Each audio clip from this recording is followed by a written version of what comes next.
성경을 읽다 보면 자연스럽게 생기게 되는 수많은 질문들이 있죠. 아담과 하와는 누구인가?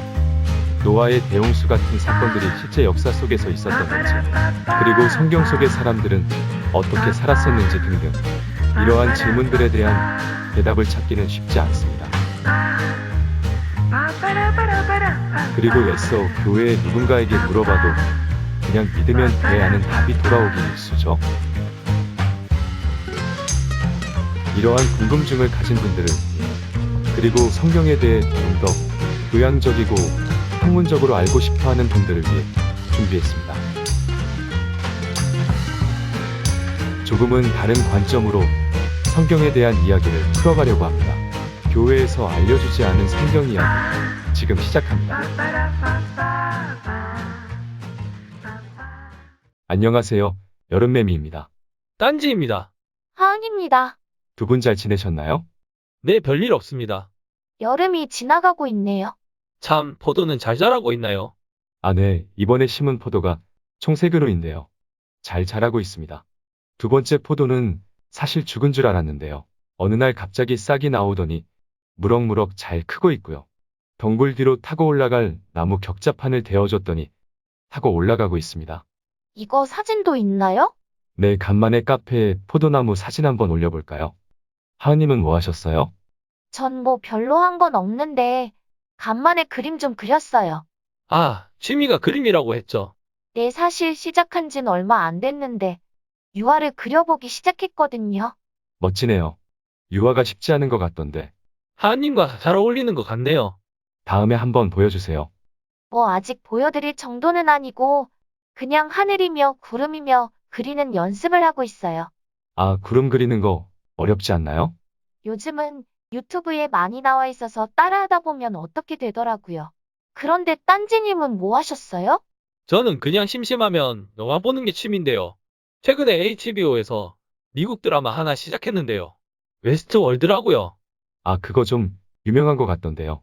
네, 아시는 분은 아시겠지만 유명한 마이클 클레이튼의 소설을 원작으로 만들어진 건데요. 안드로이드들로 서버를 만들었고요.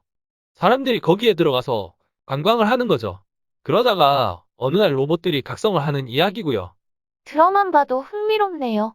네, 그렇죠. 오래전 학교 다닐 때 마이클 클레이튼 소설 몇 개 읽었었는데 웨스트 월드도 있었던 것 같아요. 이분 소설이 반전이 엄청나잖아요. 네, 그런 것 같아요. 사실 우리가 반전에 익숙해진 것도 얼마 된 것 같진 않아요. 전 오래전 영화 소우인가 그거 보고 완전 뒤통수 맞았던 반전이 생각나네요. 하긴 저도 그때쯤 붙어였던 것 같긴 하고요. 반전 영화가 익숙해진 게요. 저도 최근에 넷플릭스에서 영화 하나 봤는데요. 새콤달콤이라고요. 그 영화 반전도 엄청나요. 특히 마지막 5분이 장난이 아니에요. 저도 그 영화 들어봤는데 재밌다던데요. 네, 재밌어요. 그런데 우리가 하고 있는 길가메시 서사시에도 이런 반전이 있나요? 설마 길가메시에게 그 정도의 반전을 기대하시는 건 아니시죠? 반전 없나 보네. 사실 당시의 작품은 재미가 아니라 교훈을 주는 작품이긴 하죠. 네, 그럼 이거 다시 마음을 가라앉혀야겠네요. 그런데 길가메시 서사시가 주는 교훈이란 게 뭐죠? 뭐 인생이란 무엇인가? 죽음이란 무엇인가? 뭐 그런 거죠. 심오하군요. 그래도 전 가끔 등장하는 표현들이 재밌긴 하던데요. 예를 들어, 머리숱이 많다는 걸 보리들과 같이 빽빽했다라는 표현 같은 거요. 이런 건 좀 특이한 표현이긴 하네요. 그런데 저는 그런 표현들이 반복되기도 하고 주인공들이 과장해서 마음을 표현하기도 하는 건 왠지 지난번에 이야기한 구술문화에서 나타난 특성 같기도 하고요. 내 이야기를 외우기 쉽게 하기 위해서 이런 정형구들이 사용되거나 반복돼서 나온다고 했었죠. 네, 그랬던 것 같고요. 아무튼 오늘 그러면 황소 이야기부터 한다고 하셨죠? 내 하늘왕소 이야기요. 그럼 갈 길도 멀고 하니까 바로 들어가 볼게요. 길가메시는 머리를 감고 무기를 닦았다. 그리고 머리를 어깨 뒤로 넘기고 더러워진 갑옷을 벗고 깨끗한 외투를 걸쳤고 왕관을 썼다. 이를 본 이시타르 여신은 길가메시의 아름다움에 매혹되고 말았다. 길가메시여, 내 신랑이 되어주세요. 당신의 육체의 씨앗을 내가 품을 수 있도록 허락해주세요. 내 남편이 되어주세요. 나는 당신의 아내가 될 것입니다. 길가메시가 입을 열어 이시타르 여신에게 대답했다. 왜 내가 당신과 결혼해야 합니까? 당신은 얼음이 없는 성애와 같고 바람이나 외풍을 견디지 못하는 문짝과 같습니다. 당신의 이전 애인들에 대해서 말해보자면 당신이 젊었을 때 만난 두무지는 그를 파멸시킨 당신을 향해 애통해하고 있습니다. 또 당신은 전박이 후투티 새를 사랑했었죠. 하지만 그 새를 쳐서 날개를 부러뜨렸고 지금도 숲속에서 내 날개라고 말하며 울고 있습니다. 당신이 사랑했던 완벽하고 힘센 사자를 7개의 구덩이를 파서 가두고 7개를 더 팠죠. 또 당신이 사랑했던 아버지의 정원사 이슐라누는 당신에게 항상 내추야자 바구니를 가져다 주었죠. 당신은 그에게 이슐라누여, 내가 당신의 열정을 맛볼 수 있게 해주세요. 이슐라누는 나에게 뭘 원하는 겁니까? 나의 어머니도 음식을 만들고 항상 잘 먹고 있는데 이렇게 악하고 모욕적인 음식을 먹어야겠습니까? 라고 답했죠. 그러자 당신은 그를 쳐서 난장이로 만들어버렸고 그가 일할 때 그의 위에 앉아서 괴롭혔습니다. 내가 당신을 사랑한다면 나도 이처럼 되어버리지 않겠습니까? 이 말을 들은 이시타르 여신은 머리 끝까지 화가 나서 하늘로 올라갔다. 그리고 그녀의 아버지 아누와 어머니 안투 앞에 가서 눈물을 흘리며 슬피 울었다. 오 아버지여, 길가메시가 계속해서 나를 꾸짖으며 바보 같고 모욕적인 이야기를 하며 나를 모욕했습니다. 이에 아누는 내가 먼저 길가메시 왕을 도발한 게 아니냐. 그래서 그가 내가 했던 고약한 일들을 말하며 너를 모욕한 게 아니냐. 그러자 이시타르 여신이 말했다. 아버지여, 저에게 하늘 황소를 주세요. 길가메시가 사는 곳에 풀어서 그를 죽이겠습니다. 만약 하늘 황소를 주시지 않는다면 지하세계의 문과 그곳을 부셔버리고 죽은 자들을 데리고 나와 산자들을 삼키게 하겠습니다. 아누가 대답했다. 만약 하늘 황소를 가져간다면 우르게 과부들은 7년간 이삭이나 죽게 될 것이며 우르게 농부들은 7년간 건초나 수확하게 될 것이다. 이시타르가 이에 그들은 이미 7년간 먹을 곡식들을 충분히 수확했어요. 분노한 황소로 제가 복수할 수 있게 해주세요. 아누는 그녀의 말을 듣고 하늘 황소의 콧뚜레 밧줄을 그녀의 손에 들려주었다. 이시타르가 하늘 황소를 이끌고 우르그로 내려오자 나무들과 갈대숲과 초원들이 말라버렸다. 황소가 강으로 내려가자 강물의 수위가 7큐빅으로 줄어버렸다. 황소가 콧김을 내뿜자 100명이 꼬꾸라졌다. 두 번째로 황소가 콧김을 내뿜자 200명이 쓰러졌다. 황소가 세 번째 콧김을 내뿜자 엔키두가 넘어질 뻔했지만 그는 황소의 뿔을 잡았다. 엔키두는 길가메시에게 말했다. 친구요, 우리는 이 도시를 자랑했었죠? 이제 사람들에게 어떻게 답해야겠습니까? 이 황소의 힘을 시험해서 그 힘과 목적을 살펴봤고 이제 다시 황소의 뒤로 돌아가서 꼬리를 붙잡을 테니 당신은 용감하고 능숙한 도살꾼처럼 뿔의멍에와 정수리 사이에 칼을 꽂아 넣으세요. 엔키두는 하늘 황소의 뒤로 돌아가 그의 꼬리를 붙잡았다. 길가메시는 용감하고 능숙한 도살꾼처럼 뿔의멍에와 정수리 사이에 칼을 꽂아 넣었다. 그들은 하늘 황소를 죽인 후에 심장을 꺼내서 샤메쉬 신에게 바쳤고 땅에 쓰러져 휴식을 취했다. 하늘 황소가 내려온 게 이시타르 여신의 복수 때문이었군요. 이시타르 여신 그렇게 안 봤는데 과거가 복잡했군요. 복잡만 한 게 아니라 애인들을 엄청 괴롭혔네요. 이런 성격을 말하는 심리학 용어가 있던데 생각이 안 나네요. 아무튼 이런 변덕스러운 신들 때문에 땅에 가뭄이 들고 갑자기 사람들이 죽고 그런다는 거네요. 아, 때론 갑작스러운 가뭄이 그렇게 설명이 되었겠네요. 저는 갑자기 야곱이 꿨던 꿈에 등장한 황소들이 생각나네요. 아, 그 황소들도 가뭄과 연관이 있었죠. 네, 7마리 황소가 풀을 뜯어먹고 있는데 갑자기 뒷정말은 7마리 황소들이 나타나서 풀을 뜯어먹던 황소들을 먹어버렸잖아요. 이게 7년간의 풍년과 이어지는 7년간의 흉년을 말한 것이었죠.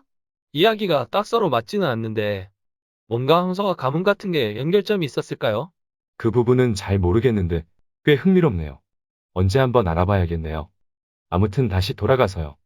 이야기를 요약하자면 이시타르 여신이 길가메시에 대한 복수로 황소를 풀어놓았는데 길가메시와 엔키두가 무찔러버린 거죠. 전 엔키두가 마음에 드네요. 용감하고 어떻게 보면 길가메시보다 영웅 같아요. 살짝 그런 느낌이 나죠? 하지만 이 사건 뒤로 엔키두는 죽게 되는데요. 그 부분을 살짝 간추려보면요. 예상외로 하늘왕소가 죽게 되자 이시타르 여신은 성벽 위에 올라가 길가메시가 나를 모욕하고 하늘왕소를 죽였다라고 울부짖는데요. 엔키두가 이 말을 듣고 황소의 어깨 쭉지를 찢어 그녀에게 던지며 만약 내가 너를 잡았다면 너도 이렇게 했을 것이다 라고 말합니다. 이시타르 여신이 겁에 질려 울음을 뚝 그쳤을 것 같은데요. 그래서 그런지 모르겠지만 아무튼 이시타르 여신은 창녀들을 모아서 황소의 어깨 죽지를 놓고 애가를 부르게 했고요. 길가메시는 뿔을 그의 수호신 루갈반다에게 바치고 궁전에 걸어놓습니다. 그리고 거리에 나가서 엔키두와 손을 잡고 사람들 앞에서 행진했습니다. 그리고 왕궁으로 돌아온 길가메시는 시중드는 여자들에게 누가 가장 위대한 인간이냐라고 묻고요. 시중들은 길가메시야말로 인간들 중에 가장 위대하십니다라고 대답합니다. 기뻐한 길가메시는 궁중에서 연회를 열게 됩니다. 이거 엄청난 일을 해서 칭송받는 건 맞긴 한데 시중들에게 그런 걸 물어보고 그러네요. 뭐랄까 성격이 아직은 조금 어린애 같네요. 아무튼 그날 밤 엔키두는 꿈을 꾸게 되는데요. 이 이야기를 한번 들어보죠. 엔키두는 그의 친구에게 간밤의 꿈에 대해서 말했다.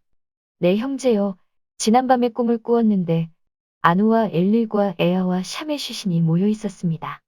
아누가 엘릴에게 그들이 하늘의 황소를 죽였고 또 향나무 숲을 지키던 훔바바도 죽였기 때문에 둘 중에 하나는 죽어야 한다라고 말했습니다.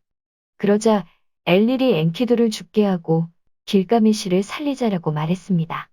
샤메쉬시는 영웅 엘릴에게 훔바바와 하늘의 황소를 죽게 한 건 당신의 말이 아니었습니까? 그런데 왜 엔키두가 죽어야 합니까? 라고 물었습니다.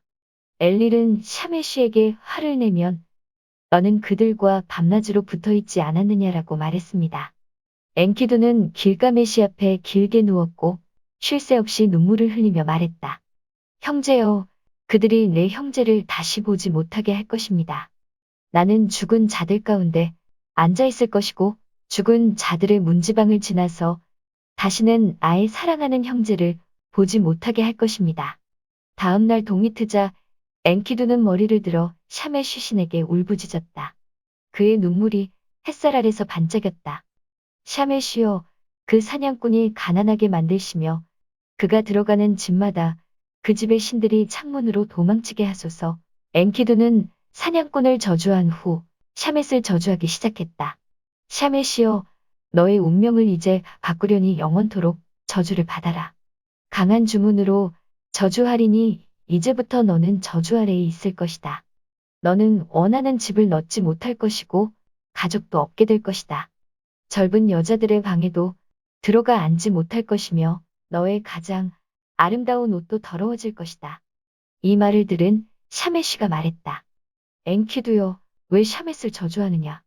그녀는 너에게 신에게 어울리는 빵을 주었고 왕에게 걸맞는 술을 부어주지 않았느냐? 그리고 너에게 화려한 겉옷도 입혀주고 길가메시에게 데려다 주지 않았느냐? 길가메시는 너의 친구이자 형제가 되어주었고 너를 커다랗고 영광스런 침대에 눕히지 않았느냐? 또 너를 그의 왼편에 앉혔고 지하세계의 통치자들이 너의 발에 입을 맞추지 않았느냐? 이제 우르게 백성들은 너를 위해 슬피 울 것이고 너를 위해 애통해할 것이다. 내가 죽고 난 뒤 길가메시는 머리도 감지 않고 사자가죽을 입고 광야를 방황하게 될 것이다.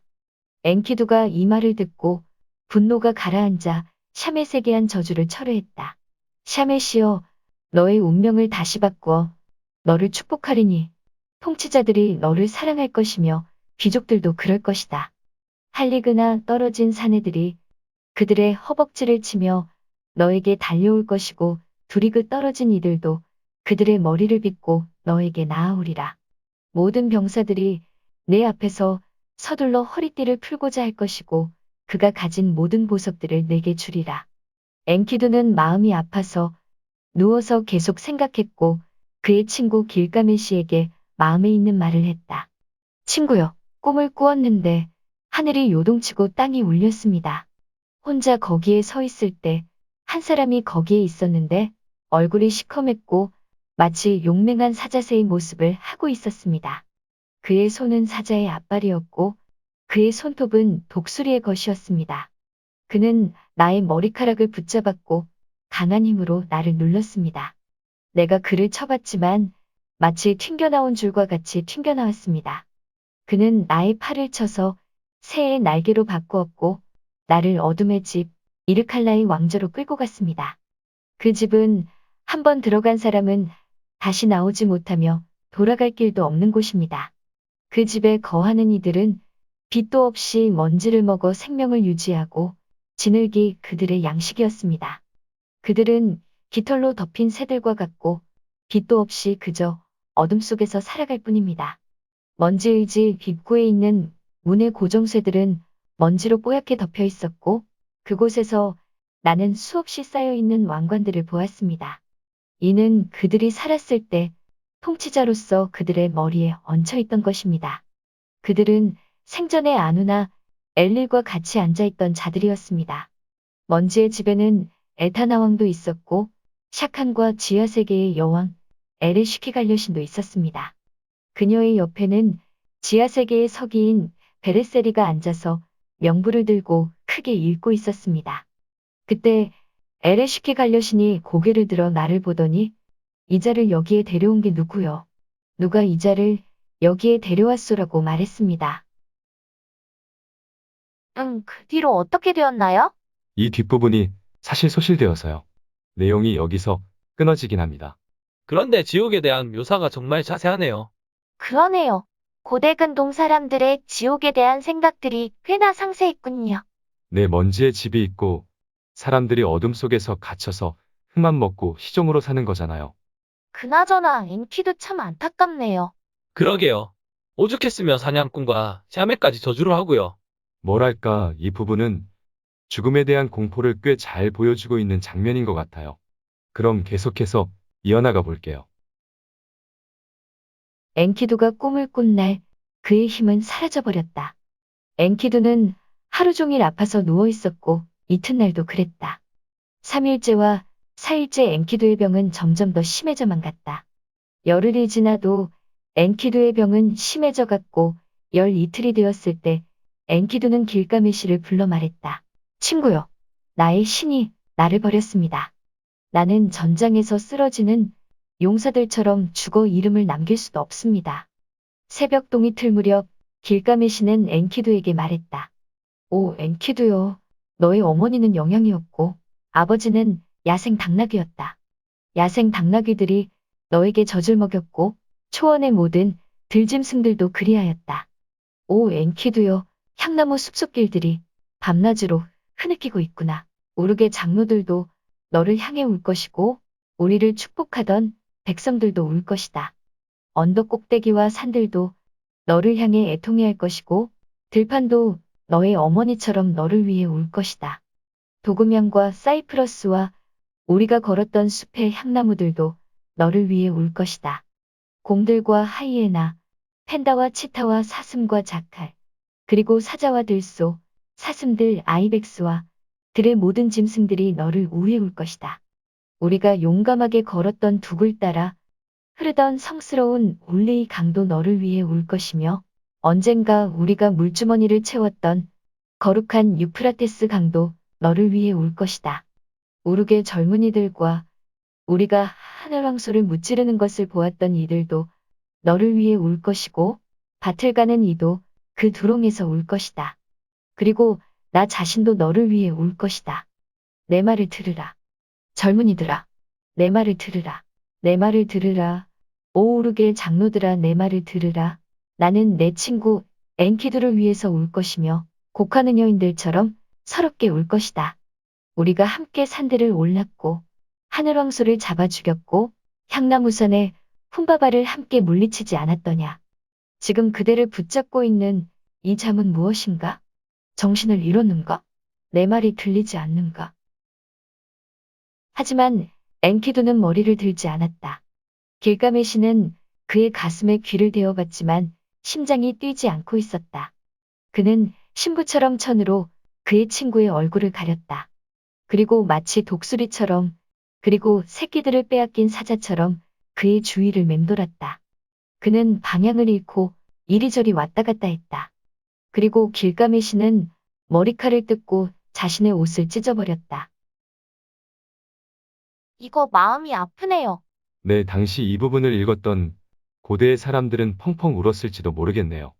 네, 저는 엔키두는 머리를 들지 않았다 해서 마음이 아프네요. 저도요. 그리고 빙빙 돌다 이리저리 왔다 갔다 하는 모습이 눈앞에 막 그려지네요. 이거 사랑하는 사람을 떠나보낼 때 이런 느낌이 들 것 같아요. 네, 저도 그럴 것 같아요. 그럼 그 다음을 좀 이야기해 볼게요. 길가메시는 백성들에게 애통할 것을 명령하고 7일 낮과 7일 밤을 울었고요. 지하 세계의 신들에게 바칠 제물들을 성대하게 준비합니다. 제물들은 신들에게 받아들여졌고요. 길가메시는 울면서 머리를 풀고 사자 가죽을 쓰고 광야를 방황하기 시작합니다. 그의 친구 엔키두를 위해 길가메시는 슬피 울면서 광야를 방황했다. 이대로 죽을까? 그럼 엔키두처럼 되지 않을까? 슬픔이 마음속에 들어왔구나. 죽는 것이 두렵다. 그래서 이렇게 광야를 방황하여 우바투투의 아들 우트나피시팀을 찾아가는 게 아닌가? 밤에 되어 산길에 접어들었다. 길가메시는 기도했다. 저는 여기서 사자를 본 적이 있습니다. 신들의 등불인 달의 신 쉬니시여, 이시타르 여신이시여, 나를 지켜주소서. 그날 밤 그는 잠에서 깨어났고 사자들이 몰려든 것을 보았다. 그는 손에 도끼를 잡고 허리에서 칼을 뽑아 화살처럼 달려가 사자들을 쳐서 쓰러뜨려 죽이고 흩어버렸다. 그는 사자들의 가죽을 취하고 그들의 살코기를 먹었다. 길가메시는 전에 없었던 우물들을 팠고 바람을 쫓듯이 물을 마셨다. 그를 보고 걱정이 된 샤메쉬시는 길가메시에게 말했다. 오, 길가메시오, 어디서 방황하는가? 내가 찾고 있는 영원한 생명은 결코 찾을 수 없을 것이다. 길가메시가 대답했다. 모든 광야들을 다 방황하고 저 세상에 가서 쉬면 되지 않겠습니까? 거기서 수십 년을 잠만 자려고 합니다. 하지만 그 전에 내 눈이 태양과 빛들을 마음껏 보게 하소서. 어둠이란 감춰져 있는 것이니 그곳에 빛이 얼마나 있겠습니까? 죽은 자들이 언제 태양의 빛을 볼 수나 있겠습니까? 오랜 여행 끝에 길가메시는 쌍둥이 마슈산에 도달했다. 그곳에는 떠오르는 태양을 지키는 문지기가 있었고 그 꼭대기는 하늘의 천을 지지하고 있었다. 그리고 그 기초는 지하세계까지 뻗어나가 있었다. 그곳에는 사람 모습을 한 스콜피온들이 문을 지키고 있었다. 그들이 주는 공포는 무시무시했으며 그들의 시선은 죽음이었다. 그들의 광채는 두려웠고 산 전체에 퍼져 있었다. 그들이 바로 태양의 일출과 일몰을 지키는 자들이었다. 길가메시가 그들을 보았을 때 그는 두려움에 얼굴을 가렸다. 하지만 그는 그의 지혜를 모아서 그들의 면전에 나아갔다. 사람 모습에 스콜피온들이 서로 말했다. 지금 우리에게 오고 있는 자는 그의 몸에 신들의 살을 가졌군. 그러자 그의 동료가 말했다. 그의 3분의 2는 신이지만 3분의 1은 인간이야. 스콜피온들은 길가메시에게 물었다. 이렇게 먼 곳까지 어떤 일로 왔는가? 그리고 왜 내 앞에 나서는가? 내가 어떻게 그 많은 장애물들을 건넜는지 이야기하라. 길가메시가 대답했다. 나는 우리의 선조 우트나피시팀을 찾고 있습니다. 그는 신들의 회중에 서며 영원한 생명을 찾았습니다. 그에게 그 비밀을 구하고자 합니다. 스콜피온들이 말했다. 길가메시여, 너와 같은 이는 처음이로구나. 아무도 이 산까지 찾아온 자가 없었다. 가거라 길가메시여. 마슈산을 지나가도 좋다. 산들과 언덕들이 네가 지나가는 것을 살펴보고 안전하게 지나가도록 도와주길 바란다. 이 마슈산이 전에 우리가 고대근동에 오주관할 때 말했던 그거죠. 네, 궁창이 걸쳐져 있고요. 아래로는 그 기초가 지하 세계까지 뻗어 있는 산이죠. 그런데 하늘의 천이라고 하네요. 이거 단단한 궁창이라기보다 텐트 모델인가요? 그런 것 같죠? 버전마다 조금씩 다르기도 하고 해서요. 그리고 역시나 태양을 지키는 문지기가 있네요. 네, 스컬피온맨이요. 그것도 둘이나 있네요. 용감한 길가메시도 겁에 질릴 정도였다면 정말 무서운 존재들이었네요. 네, 전번 에피에도 말했지만 고대에는 이동이 제한되어 있었고 멀리까지 여행하지 않았다고 했잖아요. 그래서 이런 상상력들이 나오는 것 같아요. 우리도 우주에 생명체들이 살 거라고 상상하잖아요. 뭐 그거랑 비슷한 거죠. 네, 그나저나 시간이 좀 딸리는 느낌이라 살짝 그 뒷부분을 요약해 볼게요. 길가메시는 산으로 들어갔는데 캄캄한 어둠을 11일 그 정도 들어갑니다. 그런데 지난해 피해도 나온 것 같은데 리그가 길이에 다니죠? 아, 단위들을 이야기 안 했었군요. 1리그가 한 4.8km 된다고 하네요. 그럼 한 60km 되는 거네요. 걸어가는 거리로는 엄청 가는 거네요. 네, 그리고 어둠 끝에 빛이 보이기 시작하고요. 그 끝에 나타난 건 신들의 동산이었습니다. 12시간이 두 번 지난 후 길가메시는 태양 아래로 들어섰다. 그곳에는 눈부신 것이 있었다. 길가메시는 곧장 나아갔고 그것은 신들의 나무들이었다. 홍옥수에는 열매가 달려 있었고 커다란 포도 열매들도 보였다. 길가메시가 넋을 잃고 이 아름다운 광경에 빠져 있을 때 그녀가 고개를 들어 그를 보고 있었다. 시도리는 바닷가에 있는 여관을 관리하고 있었고 금으로 된 술통을 안고 복면과 베일을 감싸고 있었다. 여관 관리인은 그를 보고 자신에게 말했다. 아마도 그는 들소를 사냥하는 사람일 것이다. 하지만 도대체 어디서 와서 이 문으로 곧장 오고 있는가? 그래서 관리인은 그를 보고 그의 문에 빗장을 치고 지붕으로 올라갔다. 하지만 길가메시는 이 소리를 듣고 그녀에게 와서 말했다.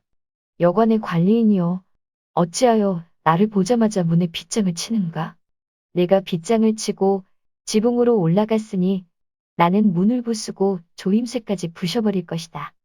그러자 관리인이 말했다. 당신의 여행에 대해서 말해주세요. 길가메시는 대답했다. 나의 친구 엔키두와 나는 함께 산을 올랐고 하늘의 황소를 붙잡아 죽였으며 향나무, 숲의 훔바바를 죽였고 산에 있는 사자들도 죽였다. 관리인 시도리가 말했다. 만약 당신과 엔키두가 훔바바를 죽인 자라면 왜 당신의 뺨은 그렇게 야위었고 얼굴은 그리 어둡나요? 당신의 얼굴은 피곤해 보이며 당신의 마음속엔 왜 슬픔이 가득합니까? 왜 광야에서 방황을 하고 계십니까? 길가메시가 말했다. 내가 그토록 사랑했던 내 친구, 나와 모든 위험을 함께했던 내 친구를 피조물에 정해진 죽음이 그를 잡아갔다. 6낮과 7밤을 나는 그를 위해 울었고 벌레가 그를 파먹기까지 나는 그의 몸을 넘겨주지 않았다. 그리고 나는 죽는 것이 두려워졌고 그래서 광야를 방황했다. 내 친구에게 일어난 일을 나는 더 이상 견디기 힘들구나. 어찌 내가 침묵하고 있을까? 어찌 진정하고 있을까? 내가 사랑했던 친구가 먼지가 되어버렸고 진흙이 되어버렸구나. 내가 그와 달리 죽지 않는 방법이 있을 수 있는가? 여관의 관리인이여, 우트나피시팀에게 가는 길이 어디인가? 표지석이라도 있는가? 말해다요. 할 수 있다면 바다라도 건널 것이다. 그를 만날 때까지 나는 계속 광야를 방황할 것이다. 여관 관리인이 말했다. 오, 길가메시오. 바다를 건넌 이는 아무도 없습니다.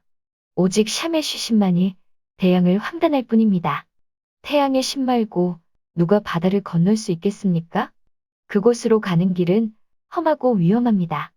그 가운데는 죽음의 물들이 가로막고 있습니다. 만약 당신이 바다를 건넌다고 해도 죽음의 물 앞에서 무엇을 할 수 있겠습니까? 하지만 우트나피시팀의 사공인 오르샤나비를 찾아보십시오. 그는 숲에서 돌사람들과 함께 소나무를 깎고 있을 겁니다. 가서 그를 만나십시오. 그리고 그와 함께 건너가십시오. 아니면 그냥 돌아가셔야 할 겁니다. 길가메시는 이 말을 듣고 그의 손에 도끼를 들고 허리에 칼을 꺼내서 달려나갔다. 숲의 한가운데로 그의 고함 소리가 울려 퍼졌다. 우르샤나비는 그를 보았다. 그는 도끼를 들고 온몸을 전율하며 서 있었다. 길가메시는 하지만 그의 머리를 치고 머리칼을 움켜잡았다. 그리고 그의 팔을 가슴에 대고 있었다. 돌사람들이 달려가 배를 봉했다. 그들은 죽음의 물을 두려워하지 않는 자들이었다. 길가메시는 바다로 달려가서 물에서 배와 돌사람들을 붙잡았다. 그는 돌사람들을 내리쳤고 강으로 던져버렸다. 그리고 배를 밧줄로 묶어서 뚝에 앉았다. 길가메시가 우르사나비에게 말했다. 우르사나비여, 너에게 싸움을 걸고자 하는 것은 아니다. 우트나피시팀에게 어떻게 가면 되는가? 표지석이라도 있는가? 대답하라. 할 수 있다면 바다라도 건널 것이다. 그를 만날 때까지 나는 계속 광야를 방황할 것이다. 우르샤나비가 길가메시에게 말했다. 오 길가메시오, 그대의 손이 그대를 막아버렸소. 돌사람들을 부셔서 강에 던져버렸고 소나무는 아직 깎여지지 않았소. 이제 숲속으로 가서 각각 5노드 길이로 300개의 나무를 베어 상아떼를 만들고 손질하고 문양을 내어 가져오시오. 길가메시는 이 말을 듣고 숲으로 가서 5노드의 길이로 300개의 나무를 베어 상아떼를 만들었고 손질하고 문양을 내어 우르샤나비에게 가져왔다. 길가메시와 우르샤나비는 배에 올랐고 1달 반의 갈거리를 사흘에 가서 죽음의 물에 도착했다. 우르사나비는 길가메시에게 말했다. 자 길가메시여, 첫 번째 상아떼를 물속으로 밀어넣으시오. 하지만 절대 죽음의 물을 만지지 마시오. 이제 두 번째 상아떼를 넣으시오. 그들은 상아떼를 120번을 2번 밀어넣었고 모든 상아떼를 다 써버렸다. 길가메시와 우르사나비는 옷을 벗어 무기에 걸어 돛을 만들었다. 우트나피시팀은 이 장면을 멀리서 보고 있었다. 드디어 우트나피시팀 등장이군요. 네, 그런데 산에서 우트나피시팀을 만나기까지 고생 좀 했네요. 내 어둠의 산을 겨우겨우 통과해서 여관 관리인 시두리를 만나고 거기서 우트나피시팀의 뱃사공을 소개받죠. 내 이름이 비슷하긴 한데 우사나비죠. 네, 그런데 오르사나비와 같이 있던 게 돌사람들이라고 했나요? 그럼 돌로 된 사람들인가요? 네, 제가 본 책에는 스턴언즈라고 되어 있는데요. 이걸 어떻게 번역해야 하나 좀 고민했어요. 그런데 돌사람들이 왜 나오죠? 저도 이거 한참 고민했는데요.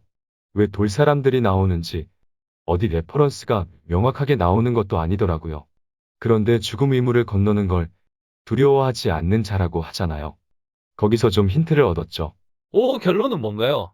일단 우르사나비가 길가메시에게 가서 상아떼 300개를 만들어 오라고 말하잖아요.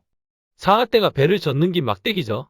네, 그리고 죽음의 물에 가서는 물을 손대거나 튀기지 말라고 하잖아요. 아마 조금이라도 닿거나 물이 튀면 죽는 것 같아요. 그래서 우르사나비는 상아떼로 배를 밀고 그대로 물속에 넣어버리고 다음 상아떼로 다시 밀고 하면서 배를 나아가게 한 거죠. 아, 왜 300개의 상아떼가 필요했는지 알겠네요. 네, 그럼 왜 돌사람들이 필요했느냐? 아, 저는 그 이유를 알 것 같아요. 돌 사람들은 물이 튀어도 상관없잖아요. 네, 제 생각도 그래요. 비밀이 풀리네요. 네, 그런데 사실 낸시 샌다스의 책에는 이 돌사람이 고패 장치라고 나오거든요. 고폐장치요? 왜 도르래 장치 같은 거라고 해야 하나요? 돛을 올리거나 할 때 쓰는 거요. 돌사람이 어떻게 고폐장치가 되죠? 뭐 다른 버전일 수도 있고요. 그래도 기둥을 물에 넣어서 배를 나가게 하는 것 똑같습니다. 저는 돌사람 버전이 더 좋은데요. 저도요. 네, 그럼 이제 다음 부분으로 넘어갈게요. 우트나피시팀은 생각했다. 왜 저 배의 돌사람들은 모두 부서졌고 돛대도 없는가? 저 사람은 내 사람이 아닌데. 길가메시는 배를 대고 다가오자 우트나피시팀이 말했다. 왜 당신의 뺨은 그렇게 야위었고 얼굴은 그리 어둡는가? 당신의 얼굴은 피곤해 보이며 당신의 마음속엔 왜 슬픔이 가득한가? 추위와 햇빛에 그을리 널굴로 광야를 헤매며 여기를 찾아온 이유가 무엇인가? 길가메시가 대답했다. 내가 그토록 사랑했던 내 친구, 나와 모든 위험을 함께했던 내 친구, 엔키두와 나는 함께 산을 올랐고 하늘의 황소를 붙잡아 죽였으며 향나무 숲의 훈바바를 죽였고 산에 있는 사자들도 죽였습니다. 하지만 피조물에 정해진 죽음이 그를 잡아갔습니다. 6낮과 7밤을 나는 그를 위해 울었고 벌레가 그를 파먹기까지 나는 그의 몸을 넘겨주지 않았습니다. 그리고 나는 죽는 것이 두려워졌고 그래서 광야를 방황했습니다. 내 친구에게 일어난 일을 나는 더 이상 견디기 힘듭니다. 어찌 내가 침묵하고 있을까요? 어찌 진정하고 있을까요? 내가 사랑했던 친구가 먼지가 되어버렸고 진흙이 되어버렸습니다. 내가 그와 달리 죽지 않고 영원히 사는 방법이 있겠습니까? 길가메시는 계속해서 말했다. 나는 생각했습니다. 먼 곳에 있는 우트나피시팀을 찾아서 모은 땅들을 여행하고 헌한 산들과 바다를 건널 것이라고. 나는 곰과 하이에나, 사자와 팬다, 치타와 사슴과 아이벡스와 들짐승들을 죽였고 그 고기를 먹었습니다. 이제 슬픔의 문이 닫히게 하시고 역청으로 봉인하셔서 그들이 더 이상 춤추지 않고 제가 행복할 수 있도록 해주소서. 우트나피시팀이 말했다. 길가메시여, 내가 이룬 것은 무엇인가? 너는 그저 쉼없는 소일에 자신을 소진했을 뿐이고 슬픔으로 정욕을 채웠을 뿐이다. 인간은 등숲의 갈대와 같이 거기며 젊은이와 젊은 여자들도 그러하다. 모두 죽음이 그들을 잡아갈 뿐이다. 아무도 죽음을 본 일이 없다. 누구도 죽음의 얼굴을 본 적도 없다. 아무도 죽음의 목소리를 듣지 못했고 죽음은 그저 인간을 쓰러뜨릴 뿐이다. 우리가 집을 짓고 보금자리를 지어야 할까? 형제들이 유산을 나누어 가진 후 영원히 만족할 수 있을까? 강들이 범람해서 우리에게 홍수를 가져다 주고 하루살이들이 무리를 떠다니며 태양이 얼굴을 비추다가도 곧 사라져버린다. 유괴된 자와 죽은 자들은 서로 비슷하다 하지만 죽음과 비슷한 것은 하나도 없고 죽은 자들 가운데 위대한 자들도 없다.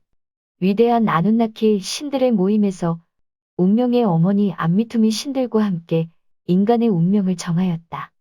신들은 죽음과 삶 모두를 만들었지만 죽음의 날은 밝히지 않았다.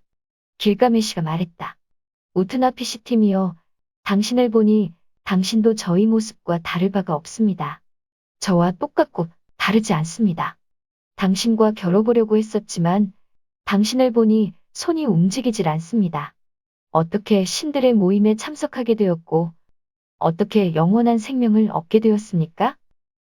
우트나피시팀이 길가메시에게 말했다. 내게 가장 신비스런 신들의 비밀을 말해주겠다. 그대는 유프라테스 강변에 위치한 슈루팍이란 도시를 알고 있는가? 내용이 깊네요. 그러게요. 곰곰이 들어보면 삶과 죽음에 대한 고찰이 상당하네요. 내 삶이 사실은 덧없는 것이라는 거네요.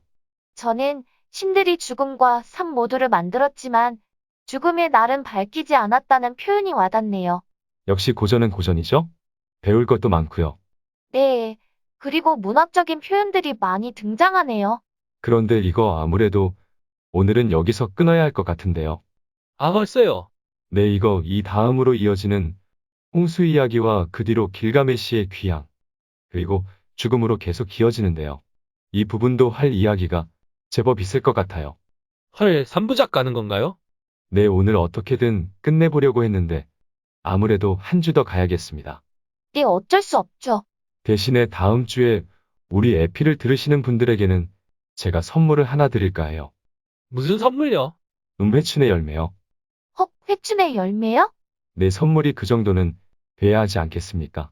왠지 길가메시 서사시에 나올 것 같은데. 뭐 언급은 되지만 제가 드리는 것과는 조금 달라요. 뭐죠? 뭐 아무튼 기대해 볼게요. 혹 구독자 늘리려고 쓰시는 거 아니죠? 그런 것도 있죠? 아무튼 여기서 갑자기 끊으면 좀 찜찜할까봐 살짝 이야기를 나누고 오늘은 마무리하죠? 네, 뭐 그러죠? 네, 두 분은 죽음에 대해서 어떻게 생각하세요? 저희는 별로 상관없는데요. 에미님은 어떠신데요? 저는 사실 어릴 적에는 죽음이 두려웠는데요.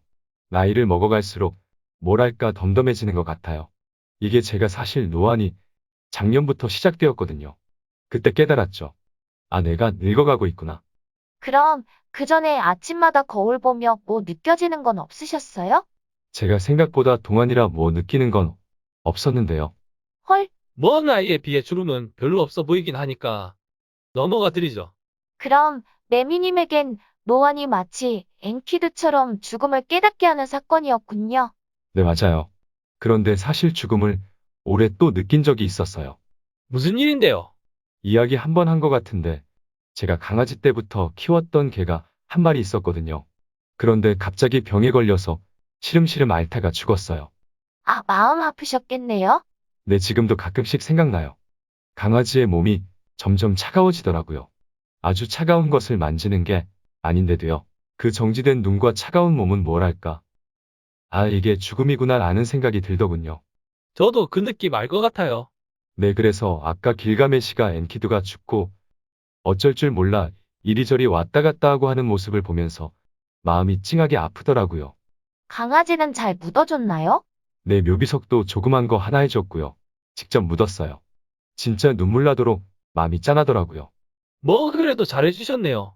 상자에 평소에 잘 가지고 놀던 공도 넣어주고 했는데 지금도 가끔 생각나요. 네, 그러실 것 같아요. 강아지 때부터 키우셨다면요. 이 죽음을 과연 인간이 극복할 수 없는 걸까요? 뭐 실리콘 바디로 옥류타시면 되죠. 아, 그거 진짜 언젠간 나올까요? 인간의 기억의 용량이 제법 된다고 하던데 미래에는 기술적으로 불가능할 것 같지는 않네요. 그런데 과연 그러면 그게 인간일까요? 의식이 만약 그대로 남아있다면 인간일 수도 있지 않을까요? 하지만 그 의식을 발현하는 게 쉽지 않을 것 같은데요. 뇌에 메모리가 업로드 되더라도 거기서 나라는 자아를 인식하는 부분은 불가능할 것 같기도 하고요. 사실 이런 부분은 아직 불가능할 것 같은데요. 이거 언제 한번 에피로 다뤄보죠. 기술이 어디까지 와 있는가? 네, 영화랑 같이 해도 될 것 같고요. 뭐 그런 영화는 엄청 많잖아요. 네, 알겠습니다. 아무튼 오늘 영원히 사시는 우트나 PC팀 부럽습니다. 이게 늙지 않는 모습이겠죠? 아 그래야죠. 이왕이면 젊은 모습이면 좋고요. 아무튼 알겠습니다. 오늘 이렇게 대충 마무리하고요. 우리 다음 주에 다시 뵙도록 할게요. 네 알겠습니다. 안녕히 계세요.